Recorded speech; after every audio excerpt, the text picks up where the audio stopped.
Olá, aqui é a professora Samara, dando continuidade ao conteúdo da disciplina de Sistemas e Tratamento de Água de Abastecimento. Nesse vídeo veremos sobre as estações elevatórias.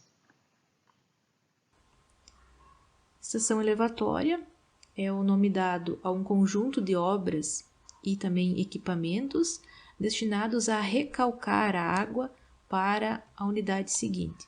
Então, vai envolver os conjuntos motor-bomba e todas as obras necessárias para o seu funcionamento, como, por exemplo, os postos de sucção, casa de máquinas, etc. Então, destina-se a recalcar a água para a unidade seguinte. Essa unidade seguinte pode ser, no caso dessa figura que mostra, a estação de tratamento de água. Quando se faz necessário uma estação elevatória para levar a água do manancial em cota inferior à estação de tratamento de água.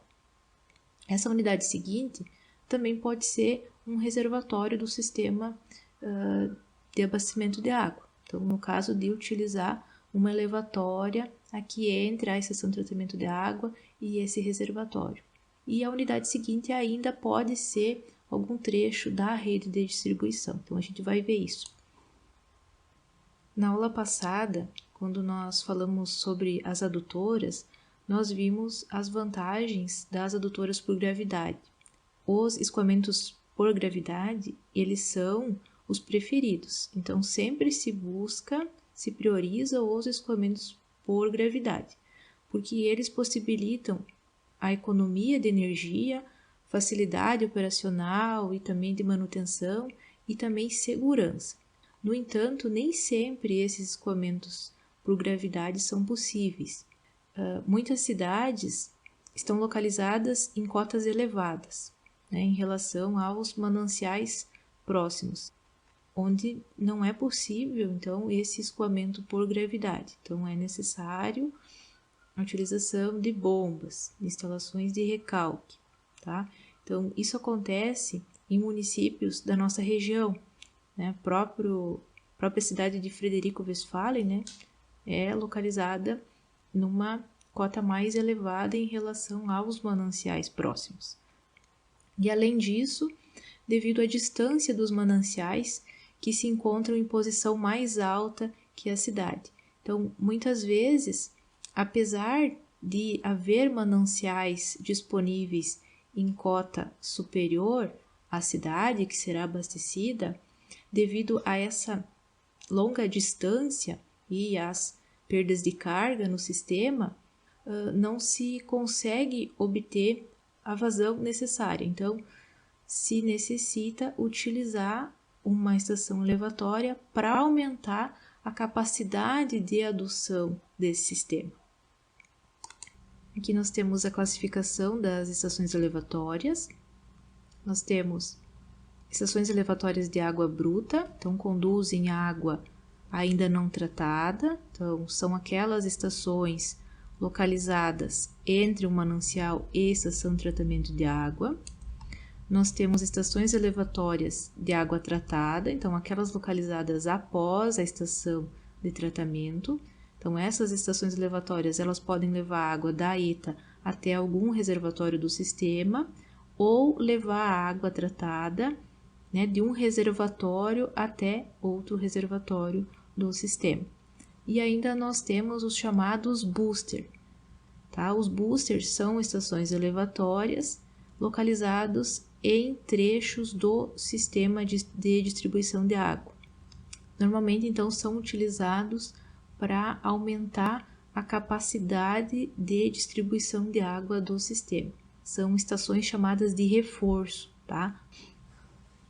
Aqui eu coloquei algumas fotos da estação elevatória de água bruta de Frederico, para que vocês possam ver, entender na prática o que é realmente, então, uma estação elevatória. Então, aqui nós temos, na verdade, duas estações. Essa primeira, dessas duas primeiras fotos, ela fica junto ao manancial, ao Pardinho. Então, capta água da barragem de nível, que a gente viu fotos, numa aula anterior. Então, aqui vejam nós temos conjuntos motor-bomba em paralelo. Então, dessa estação, a água é recalcada para um reservatório grande, né, que fica do outro lado dessa parede, e a partir daqui, então, outras bombas em paralelo, então, succionam essa água e encaminham, né, por meio de adutora, até a estação de tratamento de água que fica na cidade de Frederico. Aqui mais fotos da estação elevatória de água bruta de Palmitinho. Então, vejam aqui uma foto da parte externa da estação elevatória. Então, aqui nós temos uma passagem, aqui tem uma porta, tá? Então, é o que aparece nessa outra foto. Então, essa aqui é a parte de cima, aqui mostra a parte interna, e assim como aquela foto anterior que a gente viu Frederico, lá embaixo ficam as bombas.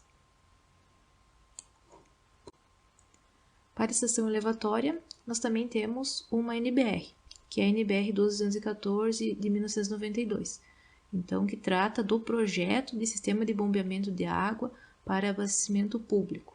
Vocês podem ir lá no site da biblioteca e já acessar e ler, né, os pontos mais importantes dessa NBR. Aqui nós temos os componentes de uma estação elevatória, equipamento eletromecânico, bomba, motor, então o conjunto motor-bomba, então a parte principal da estação elevatória. Temos tubulações de sucção, barrilete e recalque.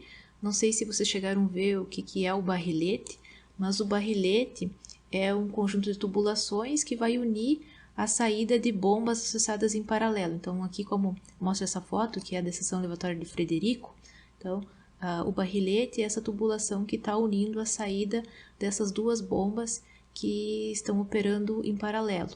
Então, o barrilete, aqui após o barrilete, vem a tubulação de recalque. E tem ainda a parte de construção civil, no caso, por exemplo, de poço de sucção e também de casa de bomba ou casa de máquinas, assim chamada. E nós temos, além disso, ainda toda a parte elétrica, painel de comando, toda a parte de controle, automatização da estação elevatória. Isso aqui, essa parte elétrica, bem como essa parte de construção civil, não é da nossa alçada, tá? Nós vamos focar, então, nessa parte de conjunto motor-bomba. Então, é nossa função fazer o dimensionamento desses equipamentos e também das tubulações, então de toda a parte hidráulica do sistema. Então é isso aqui que a gente vai focar. Bom, e além do conjunto motor-bomba e das tubulações de sucção, recalque e barrilete, nós temos que conhecer as peças que são utilizadas, né, nesse sistema. Então vocês já viram isso aqui, hidráulica, né? Mas eu quero que vocês façam uma revisão, então eu coloquei aqui como tarefa, vou mandar lá no Moodle para vocês, em que vocês vão listar todas essas peças utilizadas, todas essas conexões que estão mostradas nessa figura e vão dizer qual que é a função de cada uma nessa instalação de recalque. Então, por exemplo, aqui, válvula de pé com crivo, qual é a função dessa peça no sistema? Uma redução excêntrica, qual que é a função? Válvula de retenção, para que serve? Registro, onde é colocado, por quê, qual a função? Tá? Então, essa é a primeira tarefa desta aula. Sobre a classificação das bombas, nós temos bombas cinéticas e bombas de deslocamento positivo. Então, a diferença entre esses dois tipos de bomba é que nas bombas cinéticas existe troca de energia dentro da massa líquida. No caso, por exemplo, das bombas centrífugas, nós temos energia mecânica a partir do movimento do rotor, né, que esse rotor é acionado devido a uma fonte de energia, que no caso pode ser energia elétrica ou algum combustível. Então, o movimento desse rotor faz com que a água se movimente. Então, aí nós temos energia cinética. E dentro dessa bomba, posteriormente, então, essa energia cinética do fluido vai ser convertido em energia de pressão. Então, assim possibilita que a água atinja cotas mais elevadas. Então, essa é a principal diferença entre bombas cinéticas e bomba de deslocamento positivo. Nas cinéticas, então, tem troca de energia na massa líquida.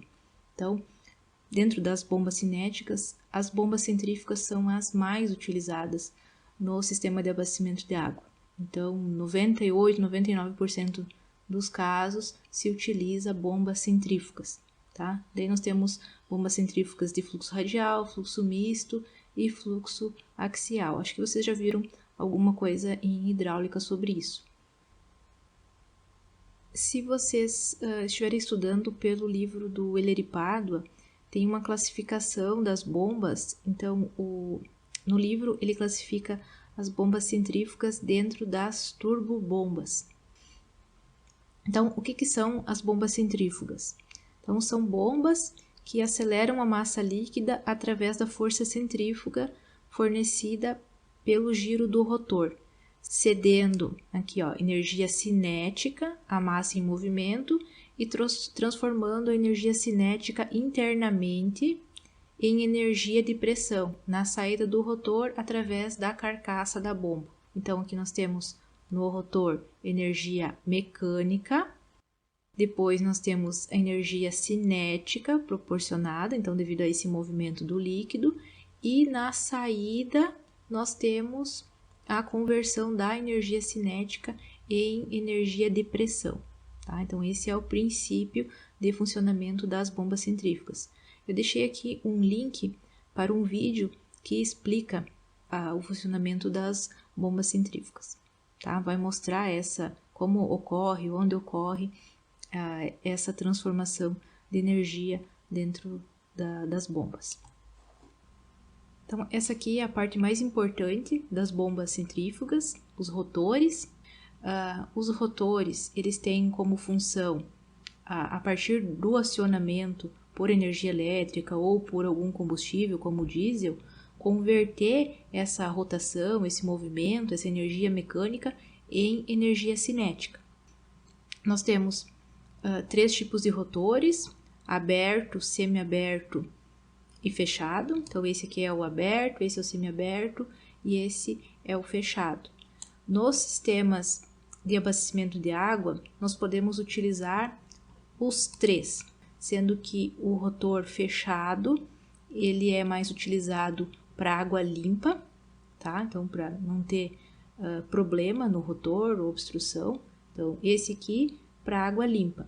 E no caso da água bruta, então dependendo dessa qualidade da água, pode ser utilizado ou o rotor aberto, ou semiaberto, ou ainda fechado algumas vezes, tá? Então depende da qualidade da água.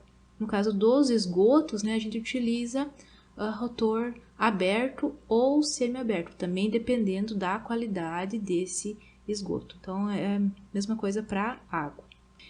E o número de rotores em uma bomba também vai determinar o número de estágios. Vocês já devem ter visto bomba de múltiplo estágio, bomba de duplo estágio. O que é isso?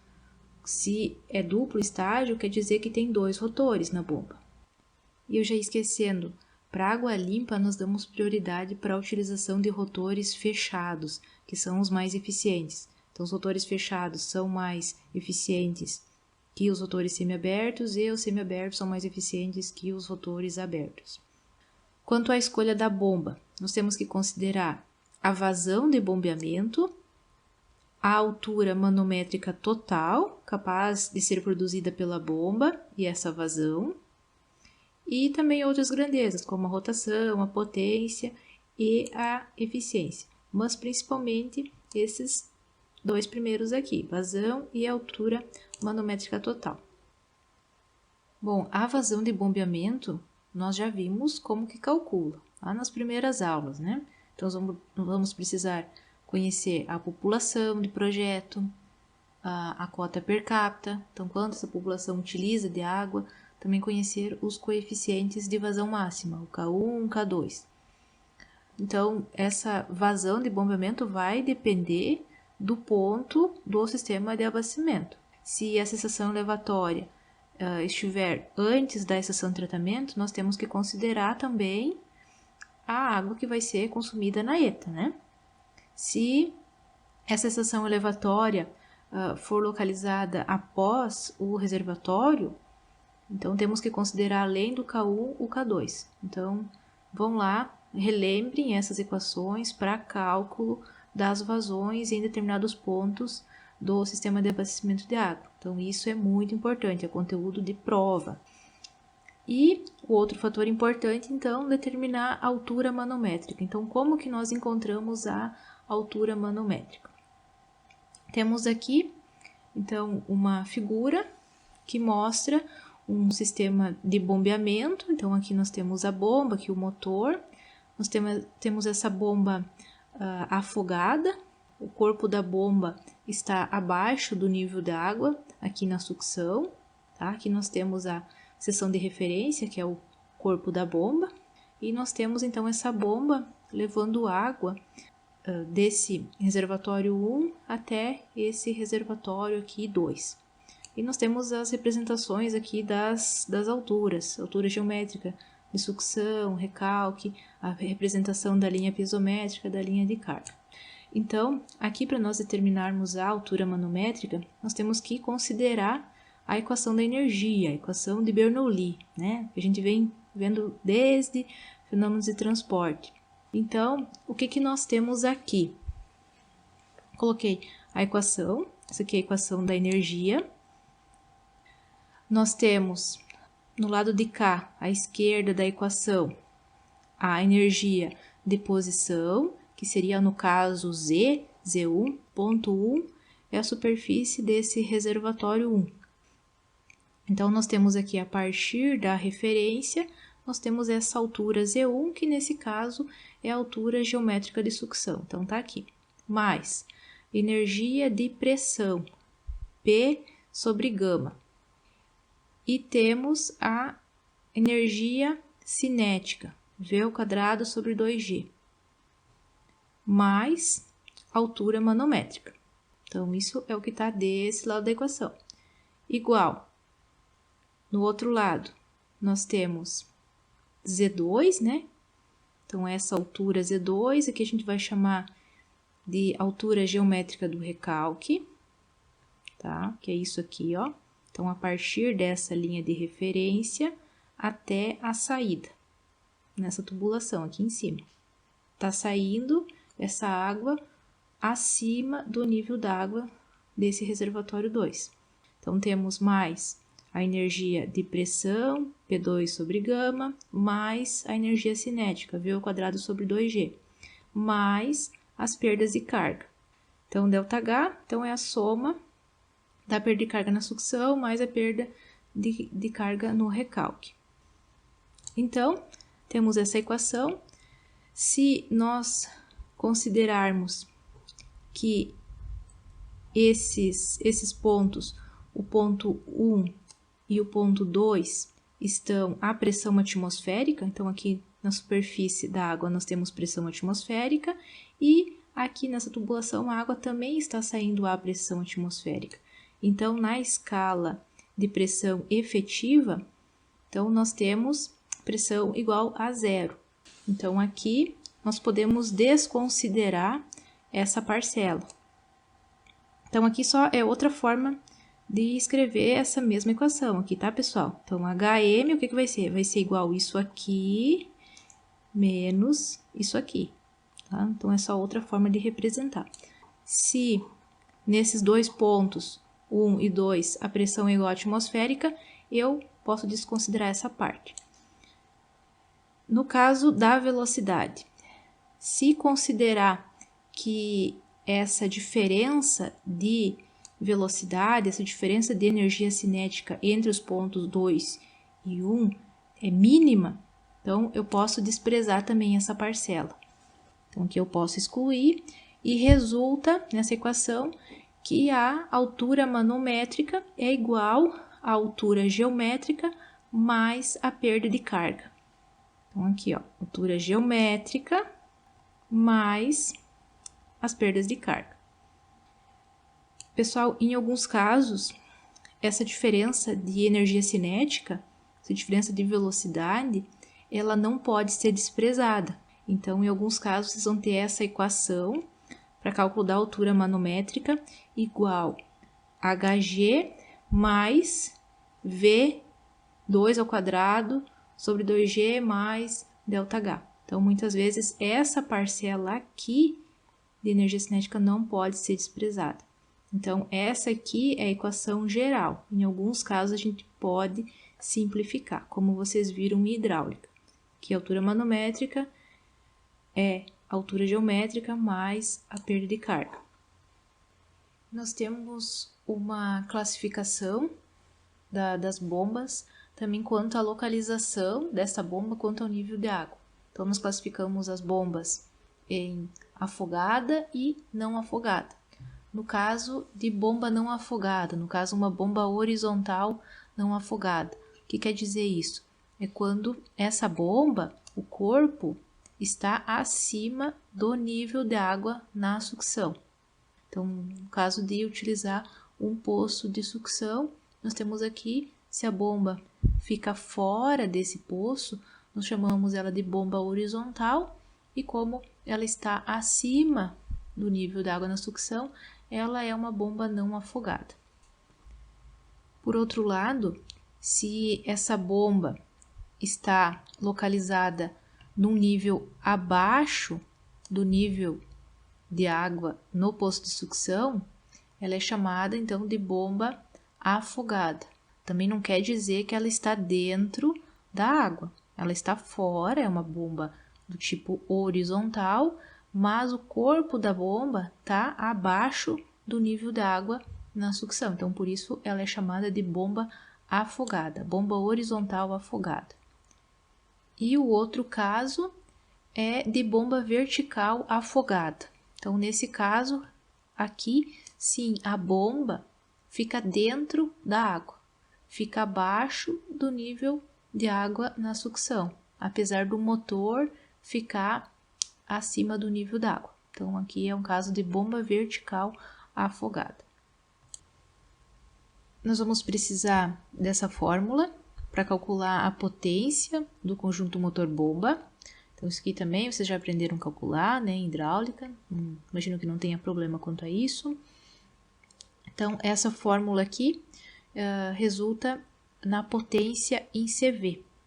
Se necessita utilizar o peso específico do fluido em quilograma-força por metro cúbico, que a gente utiliza 1000, né, no caso da água, a vazão em metros cúbicos por segundo, a altura manométrica em metros, o rendimento do conjunto motor-bomba, e aqui 75 é um fator de conversão de unidades, né? Como a gente já viu até na aula passada, uma outra fórmula para calcular a potência em quilowatts, né? Então, essa aqui é a fórmula que vocês vão utilizar para calcular em CV. Ou então, nós temos curvas características das bombas, que são curvas que os fabricantes disponibilizam. Então, nós temos que utilizar essas curvas para fazer a escolha da bomba, né? Bom, as bombas centrífugas, elas podem operar para uma mesma rotação em diferentes condições de vazão e também de altura manométrica. Mas essas bombas, elas são testadas, né? E elas são específicas para uma determinada vazão e altura manométrica, né? Sendo que para essa vazão e essa altura manométrica, elas têm um melhor rendimento. Então, os fabricantes, eles apresentam esses gráficos, né, de vazão versus altura manométrica. Então, vejam, nós temos vazão aqui embaixo, altura manométrica, e geralmente eles apresentam essas curvas para diferentes diâmetros de rotores. Então, aqui, ó, 279, 293, por exemplo, é o diâmetro do rotor. E aqui também vai aparecer o rendimento. Tá? Então, aqui, ó, por exemplo, aqui 82%, aqui 81,5%, 79%. Então, essas curvas que vêm de cima são as curvas de rendimento. E quando essas condições operacionais de uma bomba se afastam desse par ideal, que seria uma determinada condição de vazão e altura manométrica, o rendimento da bomba tende a cair. Então, por exemplo, aqui se a gente utilizar essa bomba, né, que tem uma rotação para uma vazão maior, então o rendimento vai ser baixo e vai permitir também uma altura manométrica menor. Então, nós temos que observar, então, trabalhar com bombas que nos permitam um melhor rendimento. Então, vai ter sempre um par ideal, vazão versus altura manométrica. Aqui, pessoal, eu deixei um link para vocês acessarem, tem um vídeo bem legal que mostra como que são construídas essas curvas, como que é feito esse ensaio para determinar para um determinado diâmetro de rotor, né, esse gráfico, vazão versus altura manométrica e também rendimento. Outra parte aqui da curva característica da bomba tem o NPSH, que vocês também já viram em hidráulica. Então, se vocês acharam um determinado ponto de operação, vocês podem descer nessa curva. Então, aqui também é vazão, aqui embaixo, né? E aqui vocês encontram o NPSH da bomba, né? E aqui embaixo também vocês podem vir descer na vazão e encontrar para determinado diâmetro do rotor também a potência da bomba. Então, além da fórmula, né, que se calcula a potência da bomba, que se utiliza a vazão e altura manométrica, vocês podem utilizar também esse gráfico, né, que é disponibilizado pelo fabricante para encontrar a partir de uma vazão e altura manométrica a potência da bomba. E também alguns fabricantes, além de disponibilizarem as curvas características, também disponibilizam tabelas de seleção de bombas. Então, aqui qualquer um, mesmo sem ter tanto conhecimento técnico, consegue encontrar a potência requerida para um caso específico de vazão e altura manométrica. Então, é só encontrar aqui, entrar na tabela com a altura manométrica versus a vazão. Então, aqui a altura manométrica, a vazão, e já encontra, então, a potência requerida. Bom, mas e no caso, então, do sistema de abastecimento de água? Tá? Como é que a gente vai escolher a bomba para a nossa estação elevatória? Nós temos que fazer análise das curvas do sistema elevatório. Então, aqui nós vamos aprender como construir curvas para o sistema e tem que comparar com as curvas características das bombas disponíveis no mercado para uma determinada vazão e altura manométrica. Estudar quais curvas, então, podem ser utilizadas em cada caso, tá? Vocês vão analisar, vão cruzar as curvas características da bomba com as curvas do sistema elevatório. E aí tem que fazer análise do tipo de operação do sistema de bombeamento. Se vai ser com uma bomba apenas, com bombas em paralelo ou com bombas em série. Então, a curva característica vai representar as condições hidráulicas operacionais da bomba, trabalhando com um determinado número de giros na unidade de tempo. E na operação, então, depois tem que verificar se o NPSH disponível vai ser maior que o NPSH requerido. Consideramos primeiramente que a operação vai ser com apenas uma bomba, tá? Então, nós teremos dados de altura manométrica, então teremos a nossa altura geométrica e conheceremos as perdas de carga, então assim obteremos a altura manométrica e também nós conheceremos, né, nessa etapa já, a vazão de bombeamento. Então, a partir daí, nós temos que pesquisar com os fabricantes curvas características que possam atender a essa minha vazão e altura manométrica. Então, a gente vai ter que pegar curvas específicas que nos dê um bom resultado, né, para que a bomba opere o mais próximo possível do melhor rendimento, como a gente viu naquela figura anterior. E aí, a gente tem que construir a curva para o nosso sistema elevatório, para depois encontrar o ponto de operação. Então, vejam aqui nessa figura, essa curva de cima é a curva da bomba, tá? Então, é a curva aquela que o fabricante disponibiliza. Então, sempre vai ser uma curva com esse formato aqui, ó, para baixo. E para nossa altura geométrica, considerando as perdas de carga, nós construímos então essa curva pro sistema, que é essa curva aqui, ó, que sobe. E em um determinado momento vai ter um cruzamento das duas curvas. Então, esse aqui, o ponto de cruzamento, vai ser o ponto de operação. E daí esse ponto de operação, ele tem que ficar numa região que leve a um bom rendimento para essa bomba. Então, é isso que a gente vai ter que analisar. Então, a partir daqui, desse ponto de operação, a gente encontra a potência da bomba.